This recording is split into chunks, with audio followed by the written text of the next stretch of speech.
Please please please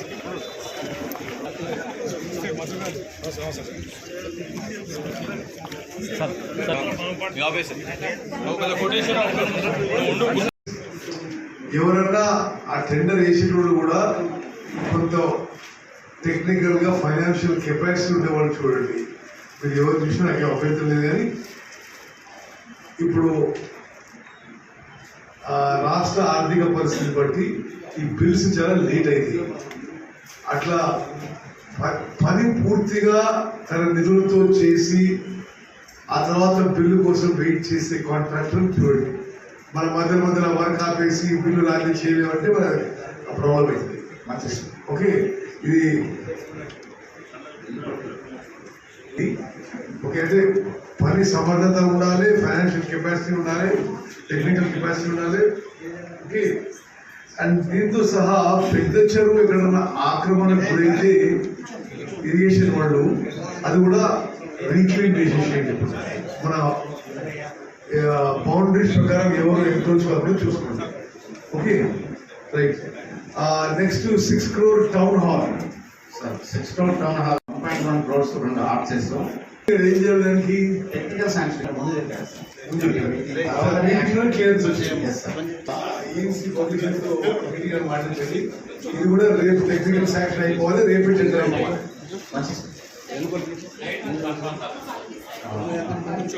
ఎందుకంటే మరి మీరేం చేస్తున్నారు?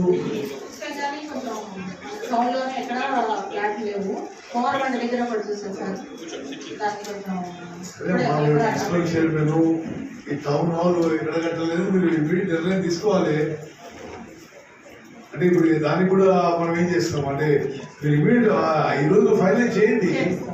మీరు వైస్ చైర్మన్ కౌన్సిలర్ కలిసి మున్సిపల్ లేఅవుట్ ల్యాండ్స్ ఉన్నాయి కదా,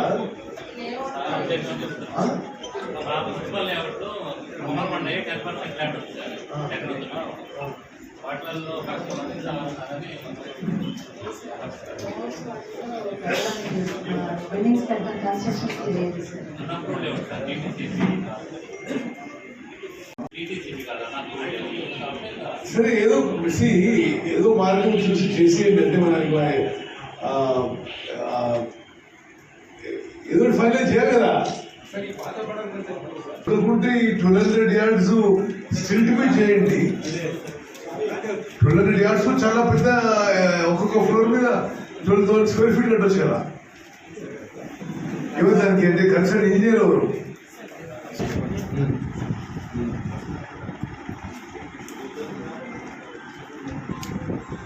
చెరువులు అడిగే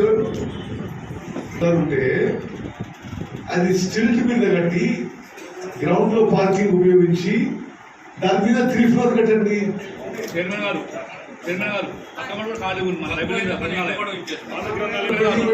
మనం చూసుకుంటే ఇప్పుడు ఈ బజార్కి ఆ బజార్కి అయితే మరి 3 బజార్లు పడుతుంది మొత్తం కూడా. మన గ్రంథాలయం కోరుకుంటున్నాం సార్ ఈ మధ్యన, గ్రంథాలయం పాత గ్రంథాలయం చాలా ఉంది ప్లేస్ అది.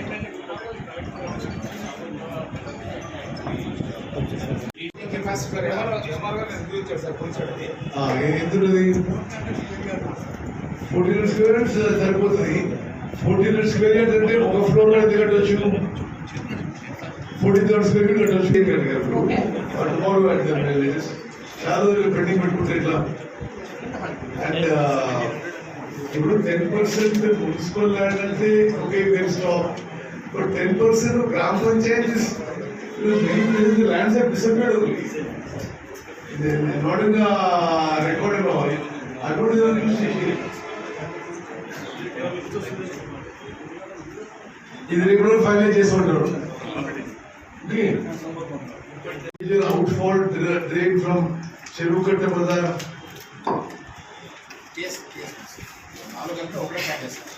సరేనయ్యా, అంతే డిజైన్స్ అంతా రెడీ ఉన్నాయా? టెక్నికల్ శాంక్షన్ రెడీ ఉందా? మేజర్ అవుట్ఫాల్ డ్రైన్ ఫ్రమ్ చెరువుకట్ట బజార్ టు అల్గిరి రోడ్. ఈ పనులకి technical sanction, site finalization, tender కూడా ఇవ్వాలి. చాలా రోజులు ఉంటేనే అట్లా కాలం నడుస్తుంది. ఓకే చైర్మన్ గారు, ఓకే ఇప్పుడు additional out sourcing sanitary staff ఏమైంది? అయిపోయింది సార్. మెయిన్ అది మనకి ఇన్కమ్ సోర్స్ చూసుకోవడానికి ముందు షాపింగ్ కాంప్లెక్స్ తీసుకుంటే బాగుంటుందని ఆలోచన సార్. గతంలో కూడా అది ఫండ్స్ లేక ఆగిపోయింది. అదొకటి మాకు శాంక్షన్ చేయించగలదని కోరుకుంటున్నాను సార్. మెయిన్ రోడ్ సార్ డిస్మెంట్ చేసుకొచ్చి అది స్థితి కూడా బాగాలేదు సార్. అక్కడ అంతా వర్షాలు పడితే వర్షాకాలం అంతా కొంచెం ఇబ్బందిగా ఉంటుంది. వాళ్ళు కూడా ఇప్పుడే వచ్చి మీకు ఏదైనా కావాలంటే మేము కూడా సహకరిస్తాము, మీ ఫండ్స్లో ఉంటున్నారు కాబట్టి వాళ్ళు ఏమంటున్నారంటే సార్ మేము పెడతాము, మాకు అగ్రిమెంట్ రాసిస్తే మేము పెట్టుబడి పెట్టి మేము కన్స్ట్రక్షన్ చేసేస్తాం అంటున్నారు. మన అగ్రిమెంట్ రాయాలంటే మనకి పర్మిషన్ ఉంటుందా లేదనేది నాకు కూడా ఎప్పుడు తెలియలేదు. కనుక్కొని చెప్తారేంటి సార్ వాళ్ళు పెట్టుబడి పెట్టడానికి అన్నారు. అది కొంచెం ముందుకు పోవాలంటే మనకు నెక్స్ట్ రేపు బడ్జెట్లో అలాట్ చేస్తారని చెప్పారు. బడ్జెట్ మీటింగ్లో అలాట్ చేస్తే కొంచెం అదృష్టవంతులే, కాకపోతే మరి మీరు స్పెషల్గా మమ్మల్ని కేర్ తీసుకుని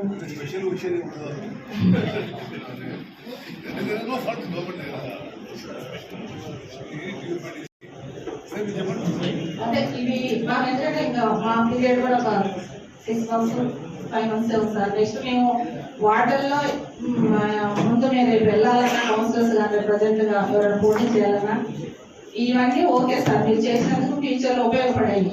నెక్స్ట్ ఫస్ట్ వచ్చేది మాకు ఎలక్షన్స్ టైము, మా ప్రధాన సీసీ రోడ్ కానీ డ్రైనేజ్ కానీ ఏదైనా అడుగుతారు. మెయిన్ ఇప్పుడు కౌన్సిలర్స్ అందరూ అదే బాధపడుతున్నారు సార్. మేము ఫస్ట్ నుంచి కూడా ఫండ్స్ లేవు సార్, మన మున్సిపాలిటీలో ఇబ్బంది పడుతున్నాం సార్ అని కూడా చెప్తున్నానండి మీకు. ఇది ఒక్కసారి దృష్టిలో ఉంచుకొని మున్సిపాలిటీకి మామూలుగా ఒక్క 10 crores మీరు కనుక మాకు ఇప్పించగలిగితే కొంచెం బయటపడతారు సార్ కాంట్రాక్టర్లు కానీ కౌన్సిలర్స్ కానీ అంతా.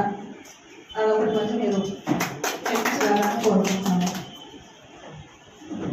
అదొక ఇష్యూ ఉంది సార్ మాకు. సార్ పర్మనెంట్ ఇది ఒక 2 days ఇక్కడ ఉన్నారు, ఒక 3 days సూర్యాపేట. మాకు కరెక్ట్గా ఇక్కడ ఉండగా అందుకే రేపు ఈ వర్క్లు అన్ని స్టార్ట్ అయితే మనకి పర్మనెంట్గా ఇక్కడ ఉండే వాళ్ళైతే మంచి స్పీడ్లో పోతాయని ఆలోచిస్తారు. మాకున్న ఏమో రేపు పర్మనెంట్ డెలివరీకి వెళ్ళిపోతుంది.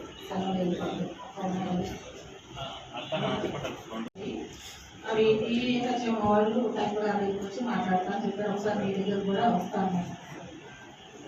బాలాజీ నగర్ ఒకటి శ్రీరంగం ఒకటి శంకుస్థాపన చేసి అక్కడ ఆగిపోయింది. సార్ మనం రోడ్డు అడ్ రోడ్లో కొంచెం అంటే కొంచెం ఈ దృష్టి తీసుకొద్దాం సార్. అడ్ రోడ్లో మనం ఆ మధ్యలో రౌండ్ వేసేటప్పుడు భగత్ సింగ్ ఒకటి, ఇందిరాగాంధీ గారు ఒకటి, రామారావు గారు ఎన్నికే ఉంది సార్. మరి ఇందిరాగాంధీ ఇక్కడ సెంటర్లో వేసింది కదా సార్ కొంచెం పక్కకి. దాని గుడిబండ రోడ్డుకి దాని మీద పెడితే బాగుంటుందని గుడిబండ పోయేవాడికి 4 వైపులో 4 ఇవి నిలబెట్టిన మధ్యలోనే 4 సింహాలు పెట్టిద్దామని ఆలోచన సార్. మరి సార్ మీ దగ్గర దృష్టి తీసుకురావాలని ఆలోచన సార్. అవి మహాత్మా గాంధీ రోడ్ అని మన ప్రపోజల్ వచ్చింది సార్. అబ్దుల్ కలాం గాంధీ మధ్యలో రౌండ్లో పెట్టించాలని ఆలోచన సార్. కొత్త విగ్రహాలు పెట్టుకోకండి.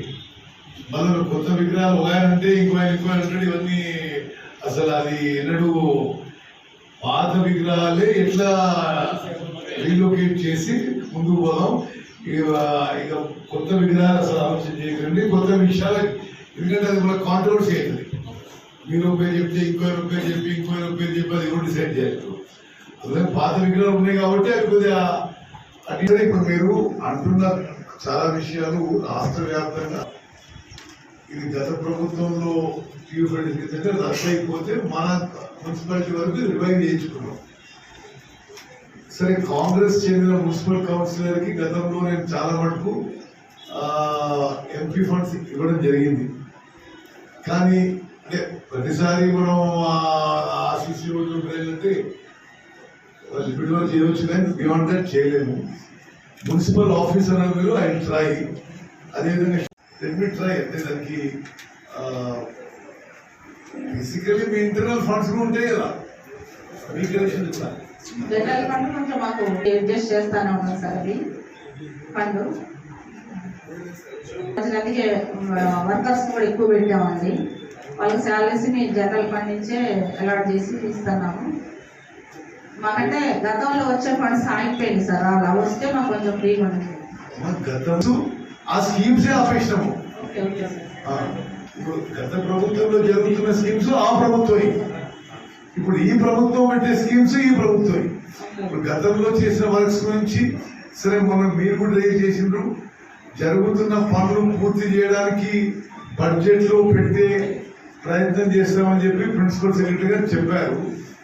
కానీ సరే ఆడి వరకు అది ఇంటిగ్రేటెడ్ మార్కెట్ ఇంకేదో చెప్పినారు వాళ్ళు, అది చేస్తామని. ఎవరికైనా వేరే మున్సిపాలిటీస్ అయినా కొంత మీ సెల్ఫ్ జనరేటింగ్ సోర్సెస్ కూడా ఉండాలి. ఇప్పుడు మీరు మొత్తం జీతాలకు ఇచ్చుకొని ఆ డెవలప్మెంట్కి అంతా ఇంకెక్కడికైనా రావాలంటే వీలైతుందో లేదో నేను కూడా నాకు తెలియదు, కనుక్కుంటాను. నాకు ఐడియా లేదు అట్లా. అంటే అట్లా స్పెషల్గా ఇంటర్నల్ సీసీ రోడ్స్కి డ్రైన్స్కి ఇవ్వడానికి గవర్నమెంట్ దగ్గర ఏమైనా ఉందా లేదా నాకు ఐడియా లేదు. నాకు తెలిసైతే రాష్ట్రంలో ఏ మున్సిపాలిటీ కూడా ఇవ్వడం లేదు బట్ హవర్ మీరు చెప్పినట్టు ట్రై చేద్దాం.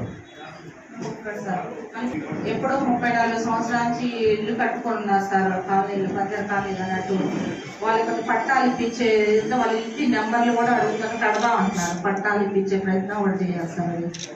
ఇది మనం మీకు కమిషనర్ ఫాలో అప్ చేయమని చెప్పిన నేను. సరే నేను అది కూడా నేను కనుక్కుంటాను లేదు. వాళ్ళ పట్టాలు ఇప్పిస్తే వాళ్ళ ఇంటి పని కట్టడానికి రెడీగా ఉన్నారు సార్. సమీక్ష సమావేశానికి విచ్చేసిన జరిగింది మన మంత్రివర్యులు ఉత్తమ్ కుమార్ రెడ్డి గారికి, అదేవిధంగా వేదిక మీద ఉన్న పెద్దలందరికీ నమస్కారాలు తెలియజేసుకుంటూ, సార్ ప్రజాపాలన అప్లికేషన్లు స్టార్టింగ్లో చాలామంది అప్లై చేశారు. అది ఎట్లా అప్లై చేయాలో కొంచెం తెలియక పొరపాటు చేశారు.